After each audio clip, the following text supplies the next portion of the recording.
તો ભાવનગર શહેરમાં વધુ એક હત્યાનો બનાવ સામે આવતા ચકચાર મચી છે।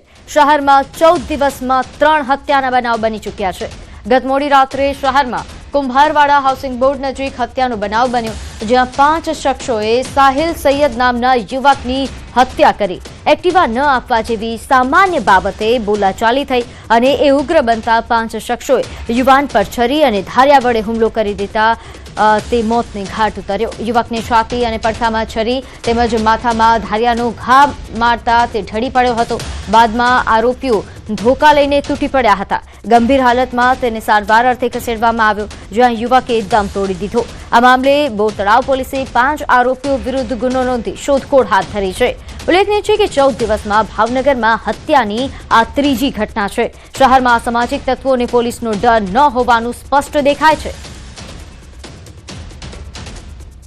ચાવી માંગી, ચાવી ના દેતા એ લોકો ઉશ્કારા 5 જણા આયા, હત્યા કર્યા।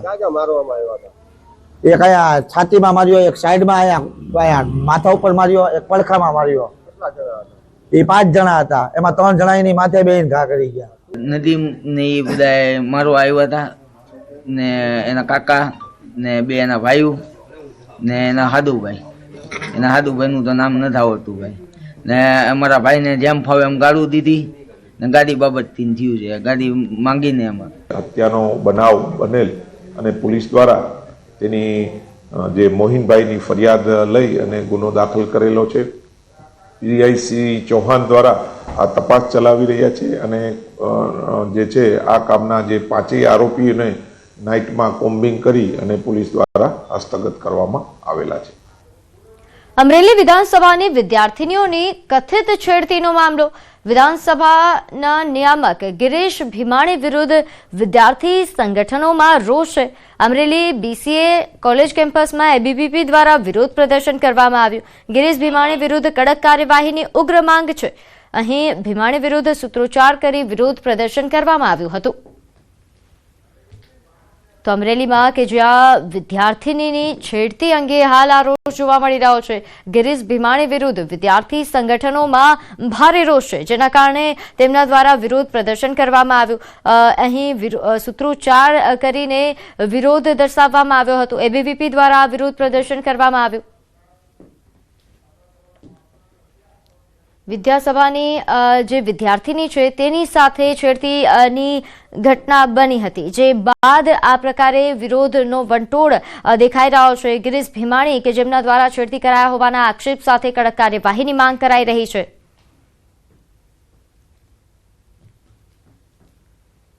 પાછળથી ગિરીશ ભીમાણી જાય છે અને ગિરીશ ભીમાણી જ્યારે પાછળથી જાય છે ત્યારે 5-6 છોકરીઓના ઝુંડામાં પોતાનું મોઢું નાખી અને બહેનોની છેડતીની શરૂઆત કરે છે। પોલીસ વિભાગ તાત્કાલિક અસરથી આમની ફરિયાદ દાખલ કરે, એસઆઈટીની ટીમની રચના થાય અને એમાં જે પોલીસ કર્મીએ ફરિયાદ લેવાની ના પાડી એના ઉપર કાયદાકીય એને સસ્પેન્ડ કરવામાં આવે અને આ ગિરીશ ભીમાણીને તાત્કાલિક સળિયા પાછળ ધકેલવામાં આવે। તો જૂનાગઢમાં નરાધમ મામાએ જ તેની ભાણી પર દુષ્કર્મ આચર્યો। કેશોદના ખીરસરા ગામનો આ બનાવ છે, જ્યાં 5 મહિના અગાઉ સગીરાનું અપહરણ થયાની ફરિયાદ નોંધાઈ હતી। કોર્ટમાં સગીરાએ નિવેદન આપતા જ કલંકિત ઘટના સામે આવી। પોલીસે ગણતરીના કલાકોમાં આરોપી મામાની ધરપકડ કરી। પોલીસની ટીમે વલસાડથી આ નરાધમ મામાને ઝડપી પાડ્યો છે। એકાદ વર્ષ પહેલા એના સગા મામાએ તેની સાથે ખીરસરા મુકામે બદકામ કર્યું હતું। જીવગત આ કામને ભોગ બનનારે જુનાગઢ 183ના જે નિવેદન લેવામાં આવે છે એમાં પણ જજ સાહેબ સમક્ષ જણાવેલ છે, જેથી આ કામે અલગથી ભોગ બનનાર માઇનર હોય બળાત્કાર સાથે પોક્સોની કલમ લગાવી ગુનો રજીસ્ટર કરવામાં આવે છે અને આજે આરોપીને અરેસ્ટ કરવામાં આવે છે। તો પોરબંદરમાં જૈન રૂપારેલ સ્વામિનારાયણ કોલેજની બેદરકારી સામે આવી। એમબીએના 42 જેટલા વિદ્યાર્થીઓ પરીક્ષાથી વંચિત રહ્યા। જીટીયુના એક્ઝામ ફોર્મ નહીં ભરાતા હાલત કફોડી થઈ। કોલેજના પ્રિન્સિપાલે પોતાની ભૂલ સ્વીકારી છે અને એક્ઝામ કમિટીએ ફોર્મ ન સ્વીકાર કર્યો હોવાની વાત જણાવી। સમયસર ફોર્મ નહીં ભરાતા ફોર્મનો અસ્વીકાર થયો। વાલીઓ અને વિદ્યાર્થીઓએ કોલેજ ખાતે હોબાળો કર્યો। આ વર્ષે 2025-26ની અંદર જે વિદ્યાર્થીઓએ સ્વામિનારાયણ MBA કોલેજની અંદર એડમિશન લીધું છે એવા 42 વિદ્યાર્થીઓ મારી શરત ચૂકતી, મારી ભૂલથી એડમિશન કમિટીની અંદર જે ડોક્યુમેન્ટ સબમિટ કરવાના હોય એ તારીખ પ્રમાણે સબમિટ કરેલા નથી. જે મારી વ્યક્તિગત ભૂલ છે. સંસ્થા અને સ્વામીજીને કોઈ વસ્તુનો ખ્યાલ નથી. તો આગળ વાત કરીએ અરવલ્લીમાં વિદ્યાર્થીને માર મારવાનો મામલો સામે આવ્યો. વિદ્યાર્થીને માર મારવાની ઘટનાને લઈને ભિલોડા અને શામળાજી તાલુકા સજ્જડ બંધ રાખવામાં આવ્યો. વિદ્યાર્થીને માર મારવાની ઘટનામાં 2 દિવસીય બંધનું એલાન થયું હતું. નર્સિંગના વિદ્યાર્થીને માર મારવાની ઘટનાને લઈને બજાર બંધ રહ્યા. ભાજપ યુવા મોરચાના મહામંત્રી દેવાંગ બારોટે યુવકને માર મારતા ભારે આક્રોશ વ્યક્ત કર્યો. આરજી બારોટના સંચાલક દેવાંગ બારોટ સામે ફરિયાદ નોંધાઈ. પોલીસે એટ્રોસિટીની ફરિયાદના આધારે ધરપકડ કરી. આદિવાસી સમાજના સંગઠન દ્વારા વિરોધ કરવામાં આવ્યો. બંને તાલુકામાં પોલીસનો કાફલો તૈનાત કરી દેવામાં આવ્યો છે. ભિલોડામાં જે પ્રકારે વિદ્યાર્થીને મારવાની ઘટનામાં જે પ્રત્યાઘાતો આવ્યા છે તેમાં શામળાજી તાલુકો અને ભિલોડા તાલુકામાં સજ્જડ બંધ પાડવામાં આવ્યો છે. તમે દ્રશ્યો બતાવી દઉં મારી પાછળ. તમે જોઈ શકો છો કે પોલીસ તો બંદોબસ્ત જોઈ શકાય છે. Modasa rural town police, Shamlaji પોલીસનો જે કાફલો છે તૈનાત કરી દેવામાં આવ્યો છે.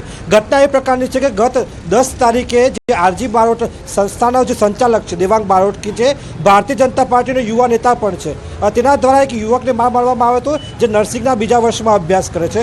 એ યુવકને એ હદે મારવામાં આવ્યો કે તેને જે ગંભીર હાલતમાં દવાખાને ખસેડવામાં આવ્યો હતો. ત્યારબાદ આપ જોઈ શકો છો કે સામે જે સમાજ જોઈ શકે છે, આદિવાસી સમાજના આગેવાનો દ્વારા બંધનું એલાન આપવામાં આવ્યું છે. તેની સામે લડત શરૂ કરવામાં આવી છે. ત્યારે જે દેવાંગ બારોટ છે તેને પોલીસ દ્વારા કસ્ટડીમાં લઈ લેવામાં આવ્યો છે, જેલ હવાલે કરવામાં આવ્યો છે. ત્યારે એટ્રોસિટીની ફરિયાદ અન્વયે હાલ કાર્યવાહી કરવામાં આવી રહી છે. પરંતુ જે પ્રકારે આદિવાસી યુવકને માર મારવામાં આવ્યો છે, ઢોર માર માર્યો છે, તેના બાદ જે પ્રકારે આ પંથકમાં જે આક્રોશ જોવા મળી રહ્યો છે લોકોમાં, તેના કારણે જે તમામ વેપાર ધંધા બંધ રાખવામાં આવ્યા છે. વેપાર ધંધા બંધ રાખી અને આ વિરોધ વ્યક્ત કરવામાં આવી રહ્યો છે.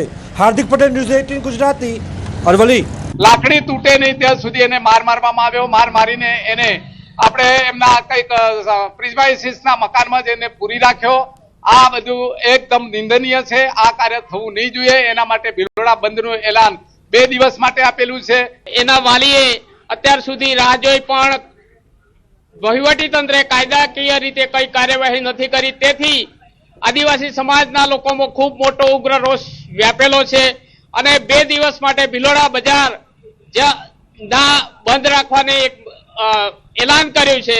આ વિદ્યાર્થીઓને માર મારવા બાબતે તેમજ જાતિ પ્રત્યે અપમાનિત શબ્દો બોલવા બાબતની ફરિયાદ ભિલોડા પોલીસ સ્ટેશન આપતા ભિલોડા પોલીસ સ્ટેશને ખાતે ભારતીય ન્યાય સંહિતા 2023ની તથા એટ્રોસિટી કલમ હેઠળ ગુનો નોંધવામાં આવેલો હતો. અને જે ગુનાના કામે આ કામના આરોપી દેવાંગ કીર્તિભાઈ બારોટનાઓને તારીખ 15/1/2026ના રોજ ધરપકડ કરી અને નામદાર કોર્ટમાં રજૂ કરતા નામદાર કોર્ટ તરફથી જેલ હવાલે કરવામાં આવેલ છે.